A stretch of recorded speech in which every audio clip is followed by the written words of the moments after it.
Hey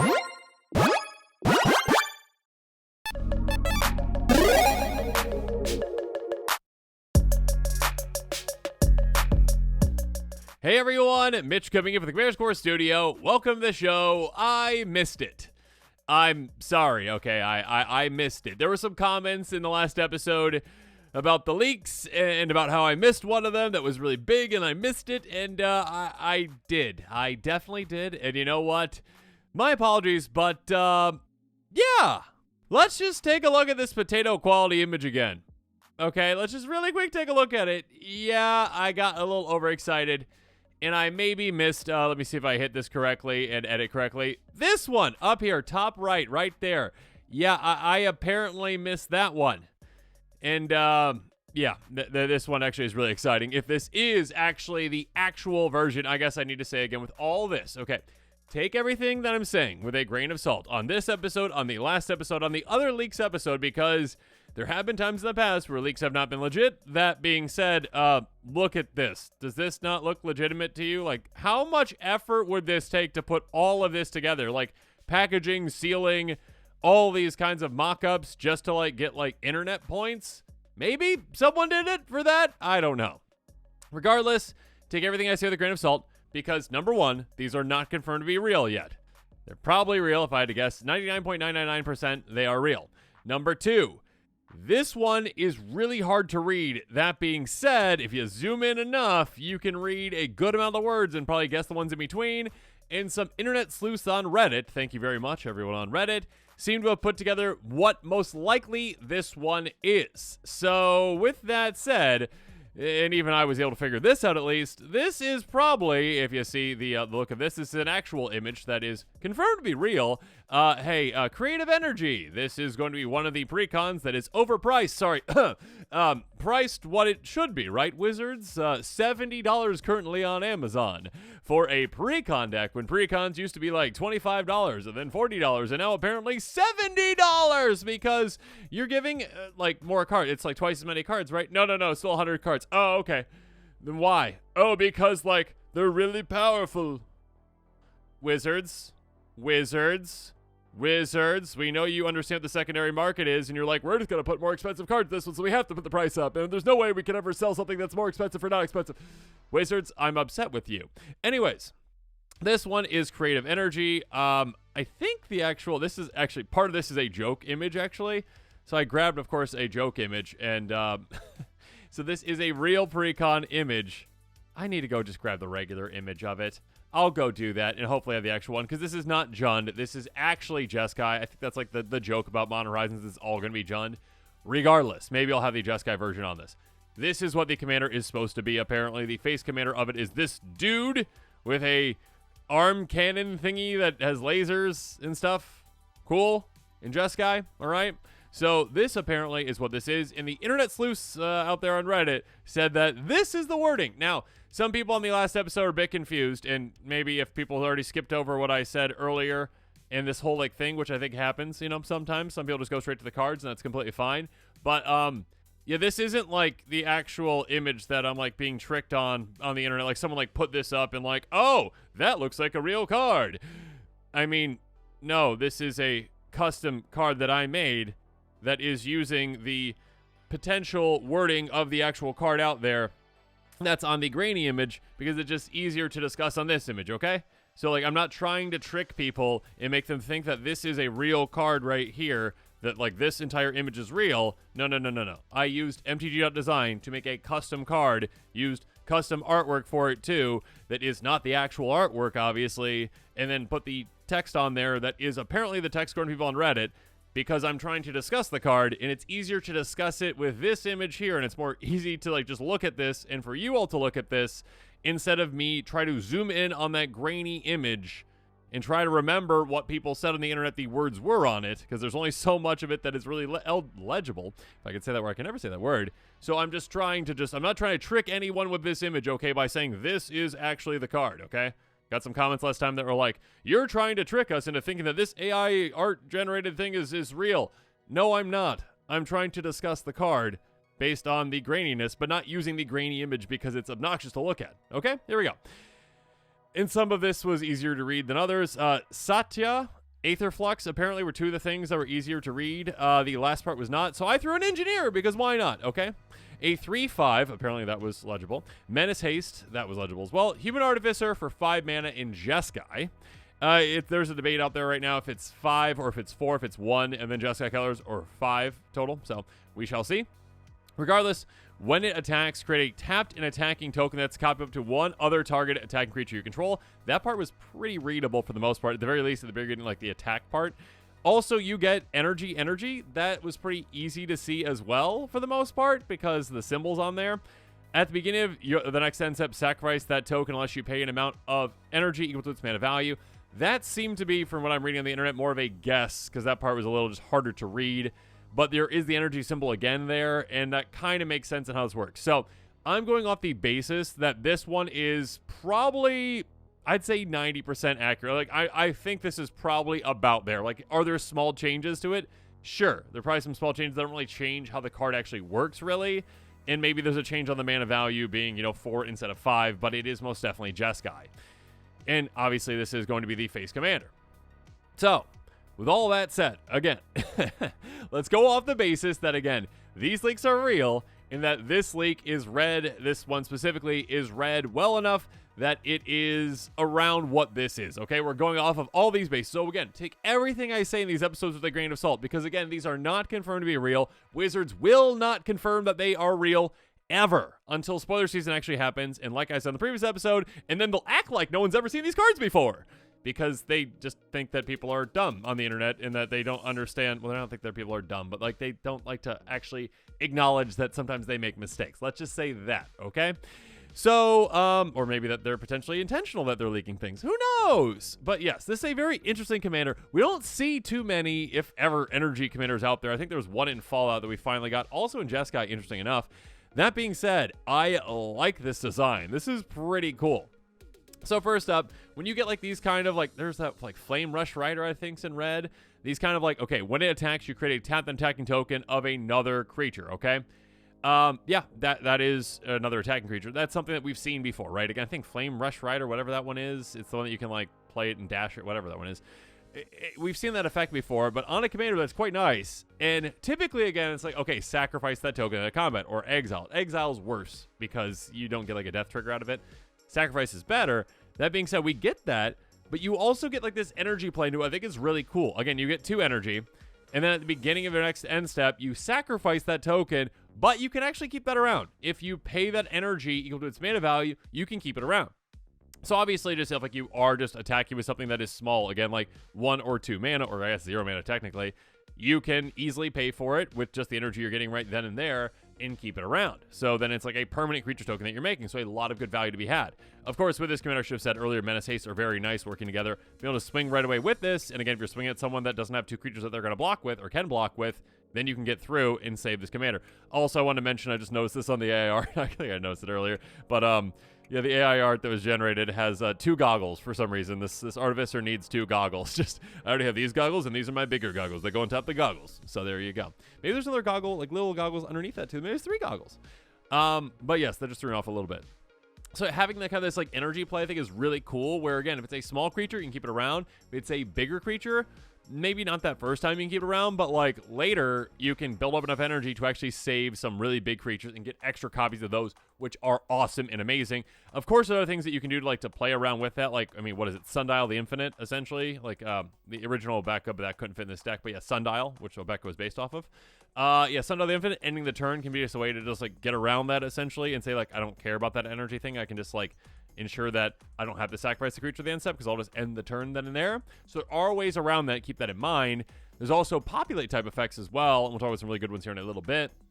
That like, yeah, okay, I made a creature token copy of whatever I have, and then, oh no, it's going to be sacrificed because I don't have the energy to keep that around. If I populate, I can make a token copy of that token, and then that token copy sticks around. So like the one that I'm at the sacrifice still has to be sacrificed, but I get a token copy, not for free, but for whatever the populate cost was, essentially. So that's a way to get around it, too. Of course, sometimes you actually want to sacrifice those creatures, again, if they have a death trigger like I talked about earlier, much better than an exile trigger, because it's like, okay, exiling, I don't get the, I gotta say LTB. If it's an LTB, like, leave the battlefield trigger, then yes, you get that. But if it's a death trigger, you do not get that. That being said, yeah, you can also abuse ETBs quite easily, too. With energy, of course, there's energy cards you can play around with to actually get and build more energy outside of just on your commander. You can build more, obviously, with extra combats as well, and also getting this trigger more often then, which is quite nice. But yes, you can also use proliferate effects, which can give you more energy counters, essentially. So yeah, there's a lot of proliferate effects ever since Phyrexia, essentially, or the Return to Phyrexia, whatever it was, or Phyrexia, New Phyrexia, whatever it was. All will be one. Those sets, you know what I mean. We have more and more proliferate effects, so there's a lot of ways to play around with this one. A lot of interesting cards, a lot of interesting effects.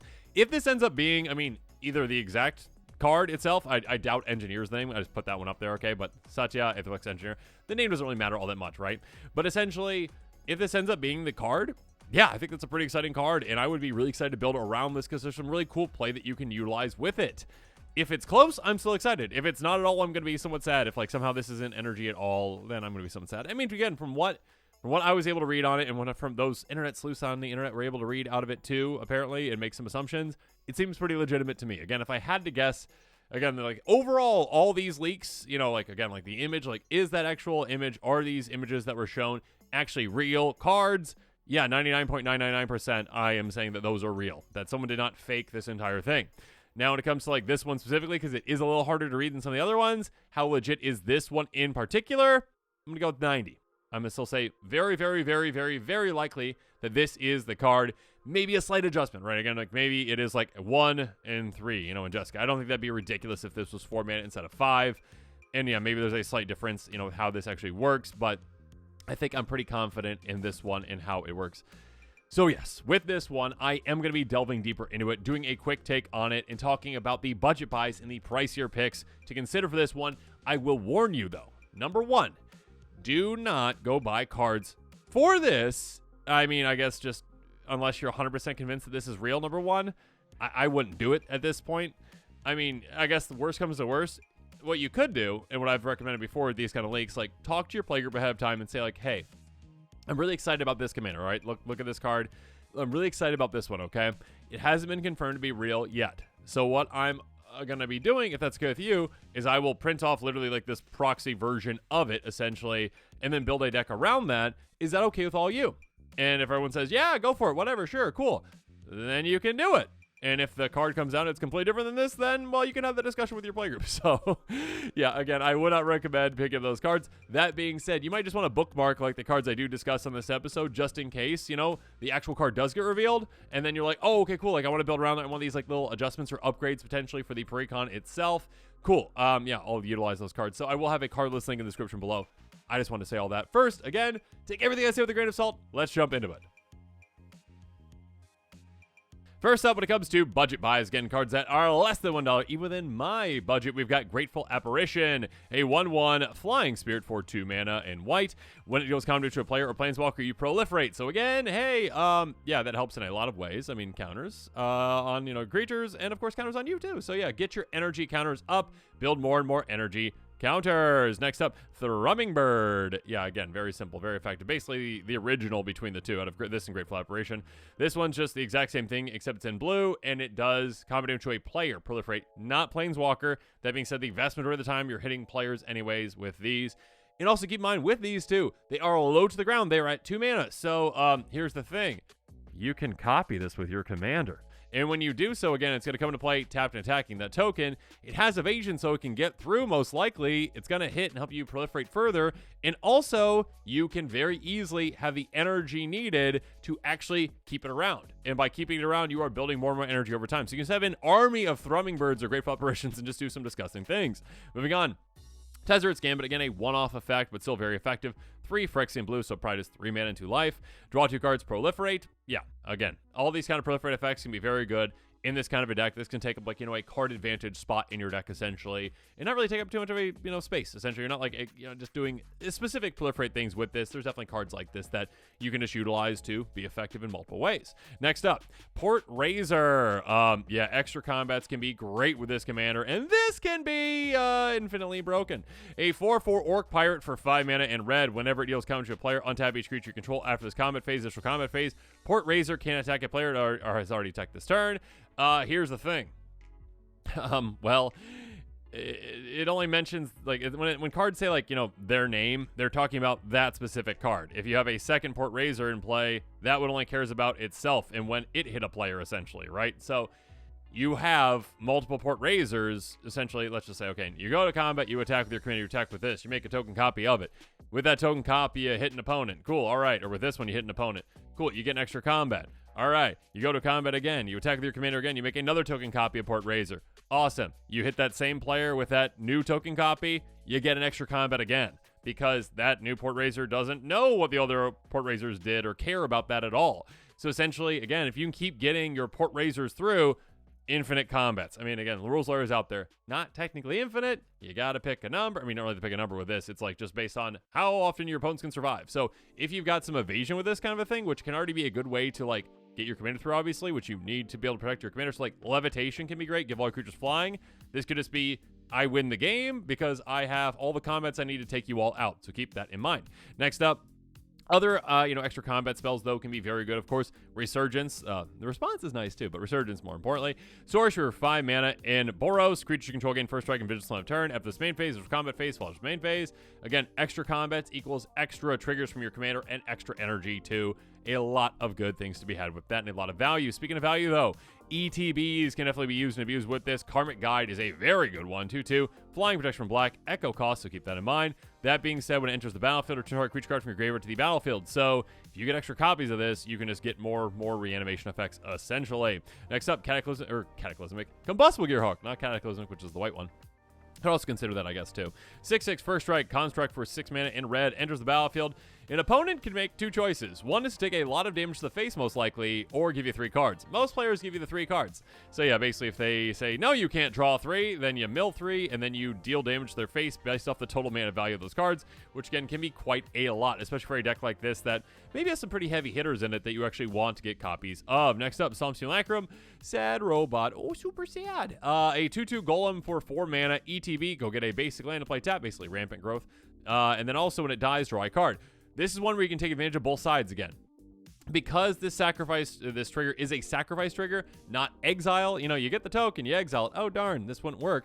With this, it is sacrifice, so you get the token copy of Solemn Simulacrum, you ramp, which is lovely, and then also you get to sacrifice and draw the card. Again, you don't want to keep Sad Robot around. You just want Sad Robot to just go away. I mean, your token copy of it. But yeah, being able to essentially do that can be great. And of course, sending your Sad Robot into danger is probably a good thing for you. Being able to swing out and be like, go ahead. I should have mentioned that with Gearhawk earlier too. That's good. That's first strike. Again, it helps it in combat. So make sure you're keeping in mind things that can help in combat. Also, you can just protect your team and your commander with like Rootborn Defenses. Instant for 3 mana. Populate. Creature control gain destructible on turn. Protect your team. Again, protecting your commander is huge. And populating can be great. Again, when you are making a token copy of any of your creatures, thanks to your commander, you are opening up the possibilities to abuse that. Even if you can't keep that token around or you don't want to pay the energy it costs to keep that token copy around, you can, before that leaves play, populate, and then you make a token copy of that, which again, let's say it's Combustible Gearhawk. Cool. Draw 3 more cards, most likely, or ping someone in the face for a ton. But also, that new copy does not exile, not exile, but sacrifice with the commander's trigger because it's a different token copy of it, essentially, that has no knowledge of how that other one was created. So all you need to do is populate. Now you get to keep that one around permanently. So keep that in mind. Populate is great with this kind of a commander. But now to one of the pricier picks. Again, cards outside of my budget, but might be within yours. And it's just so close. We got like 2 reprintings of this, and no, it's so close. I think it's 2 reprintings. Anyways, Karn's Bastion, a very good card for a deck that cares about proliferating because it doesn't take up a spot in your deck, really. It taps for a colorless, it has pay 4, tap, proliferate, and it is a land, so it really doesn't take up a spot at all. It's just like, oh, I just happen to have this around. Oh, I happen to have... I always say, it's 5 mana technically, right? Because it's 4 and tapping it, but you're also tapping it and not utilizing it as, a mana source. So it's basically 5 mana lying around. Okay, cool. I'll proliferate with this. And then, yeah, get some more energy counters, get some other counters, whatever you need. Moving on, Flux Channeler. Yeah, this is gross. Lovely. Also just outside of my budget. Come on. 2/2 and Wizard for 3 mana in blue. Whenever you cast a non-creature spell, proliferate. Going to be happening quite a lot throughout the game. Even more so, Next World Tide. Now I didn't realize this one's $1.70 right now if that reprinting can fall out. My goodness. Please go further down in price. Please. Whenever you cast a spell, proliferate. Yeah, any spell you cast now, proliferate. Basically, every single time you cast a spell, you get energy. That's going to be great for you, again, to help you keep creatures around more often. Next up, Determine iteration.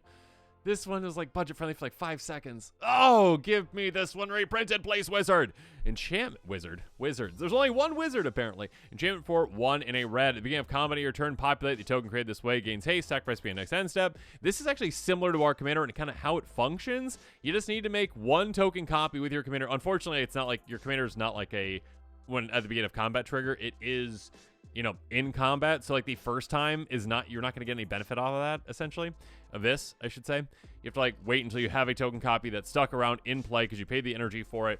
And then next turn, you get your combat trigger with this, get an extra token copy of that creature. Sure, you sacrifice it, but again, you've got certain creatures that actually want to be sacrificed, like sad robot, or again, you've got other kinds of effects to keep them around. Yeah, I mean, kind of like I talked about earlier, what Sundial the Infinite, that could work. Moving on. Nesting Dovehawk, yet another one that again says at the beginning of combat your turn populate. So it doesn't work until you actually build up those tokens, so keep that in mind. That being said, it's still valuable, very valuable. On top of that, whenever a creature token is about for control, you get a counter on this. It is a flyer. This can become absolutely massive with the amount of tokens you're going to be creating once you're set up properly. This kind of a deck. One of my favorite cards of all time, Wizards reprint it. Please, come on. It's such a spicy card. Song of the World Soul. Now it's like $5. I can never use it now. I can never use it. Wizards, come on. Enchantment for 6 mana. Cast a spell, populate. How cool is that? It's so cool. And to go with a commander like this, where you can create token copies of creatures that you shouldn't have token copies of. Again, like typically you'd be like, many players would be like, oh, okay, cool. I make like extra rhinos or whatever. Like, and it's still really cool. But like, you can do like, oh, okay, cool. Like I make extra copies of Combustible Gear Hulk, and then more copies, and more copies, and more copies. The potential is just crazy. I love it. Very, very cool card. Yeah, pairs really well. I guess I'd say like other players, but I mean like new players might not see the potential of populate when it comes to like, okay, like making like creature token copies of like already things that are creature tokens, like a 1/1 elf versus like, oh, a 6/6 that draws me 3 cards every single time, or Karmic Guide. Gross, broken, busted, lovely. Speaking of that, Noise Procession, a $50 card now, Wizards. Wow. You know the formula to make an expensive card, don't you? An enchantment for 4 mana. If an effect create 1 or more tokens under control, creates twice that many of those tokens instead. Gross. Yeah. So now when your commander attacks, you're getting 2 token copies instead of just 1, which is absolutely lovely. Also, Roaming Throne. Gross. Yeah, this card's just gross. A 4/4 Golem with Ward 2, because it needed Ward 2, Wizards. No, it didn't. That costs 4, enters the battlefield, choose a creature type, choose whatever creature type your commander is. I think it's Human Artificer, right, essentially? Choose one of those 2 types. That's all that matters. I guess if you have if you have other humans in the deck or other artificers in the deck, probably more likely humans, you're going to pick that one. It is the chosen types of other types. If you triggered ability of another creature you control, the chosen type triggers additional time. Now your commander on attack is going to trigger twice. I guess with this one, you could potentially, I mean, first of all, I didn't think about that. Yeah, you could just make a token copy of this and probably keep it around because it's not too high in the mana value. So make token copies of this, populate this, get more and more of these, and then all of a sudden you're going to have an absurd amount of triggers. Have fun with the math on that. But yeah, this is not legendary, so you can keep them around, so keep that in mind. Gross. Yeah, a very good card. $30 already. That's only going to keep going up, because if you have a commander that has a triggered ability, this is a good card in the deck. It just is. Wizards. Speaking of good cards, Dockside Extortionist. 1/2 Goblin Pirate. Gross. For 1 and a red, enters the battlefield, create extra tokens or X number of artifacts and enchantments your opponents control. Those treasures don't come to play tapped or anything like that. And again, it's just all the artifacts and enchantments your opponents have. Okay, cool. I played it once. Okay, cool. I made 10 treasures. Great. Oh, that's not enough. I want more. Okay, cool. I'll attack with my commander. I'll make a token copy of this. I'll pay the 2 energy because that's all you need to pay. Just the 2 energy. Just the 2 energy that you're already making. 2. And all of a sudden you're like, okay, I keep this Dockside Sorceress supply. You don't really need to do that. I mean, if you have like populate effects, then absolutely. But yeah, you don't really need to keep that around. Just the ETB is all you really care about. So make 10 more. Yeah, gross. You win. And that works, of course, really well with the Noise Procession, too. Gross. Terror of the Peak. Speaking of gross, a 5/4 dragon that just got reprinted. Still $16, though, with flying. They cost 5. Spells your opponents cast. The target it costs additional 3 life to cast. Basically, ward 3 life. Whenever another creature enters the battlefield under control, Terror of the Peak deals damage you like creature's power to any target. Having multiple of these is disgusting. They, of course, see each other when they're entering, if you're making multiple copies. And, of course, whenever you have other creatures come into play, then you're going to have multiple of these that are triggering and just dealing out an absurd amount of damage. Think about creating a token copy of this, keeping it around, and populating it again and again and again and again. you're going to win in absolutely no time. I mean, Warstorm Surge is already good in a kind of deck like this. Next up, of course, if you got the budget for it too, Worm Coil Engine. It's a fun card. A 6/6 Death Touch lifelink worm that costs 6 mana. When it dies, you split it in half essentially. 1/3/3 with lifelink, 1/3/3 with Death Touch. And of course, that works for the populate as well, I guess. So there you go. But yes, being able to have creatures that care about, again, ETBs, LTBs, death triggers, whatever it is, you can utilize a lot of their functions with a commander like this. But now this episode is coming to a close. It's time for me to hear from you. And also mention that I didn't scroll down far enough on my little Moxfield list, and I missed Aetherworks Marvel, I should say.